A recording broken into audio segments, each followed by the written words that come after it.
আপনারা জানেন যে উত্তর অঞ্চলের মানুষের কিন্তু তিস্তা একটি অভিশাপ, যেটি এই অভিশাপে কিন্তু শত শত হাজার কোটি টাকার ক্ষয়ক্ষতি প্রতি বছরেই কিন্তু হচ্ছে।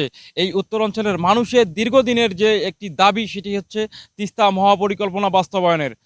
এম, স্বৈরাচার সরকার পতনের পর কিন্তু এই বৈষম্যের শিকার আর উত্তর অঞ্চলের মানুষ হতে চায় না, যেটি প্রতি বছরেই কিন্তু উত্তর অঞ্চলের মানুষ একটি আশা নিয়েছিল যে সরকার এই তিস্তা মহাপরিকল্পনা বাস্তবায়ন করার লক্ষ্যে বা নদী খনন করার লক্ষ্যে কিন্তু কাজ করে যাচ্ছে, কিন্তু স্বৈরাচার সরকার কিন্তু এই তিস্তার মানুষের ভাগ্যর উন্নয়ন নিয়ে কোনো কাজ করেনি।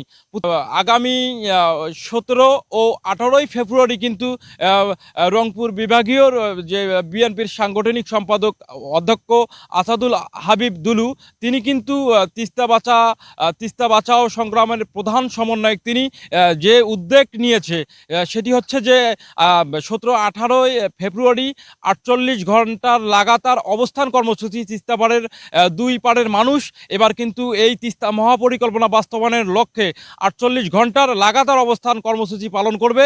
আর হাসিনা তো ভারত যাতায়াত করছে, ওই যাওয়া এসে কিন্তু কোনো কাজ করে নেই। আবার দুর্দশায় থাকি গেল।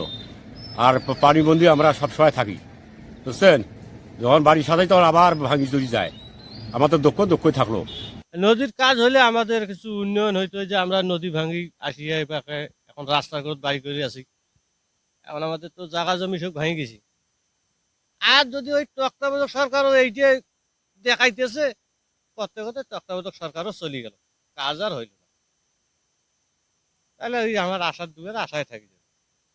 এখন তো তিস্তা নদীতে দেখা গেল পানি নাই, আর মাছও নাই। এখন আমরা দেখা গেল যে মাছও মারতে পারি না। এখন এই নদীর পানি দেখা গেল যে আমরা অনেক ক্ষয়ক্ষতি হয়ে যায়।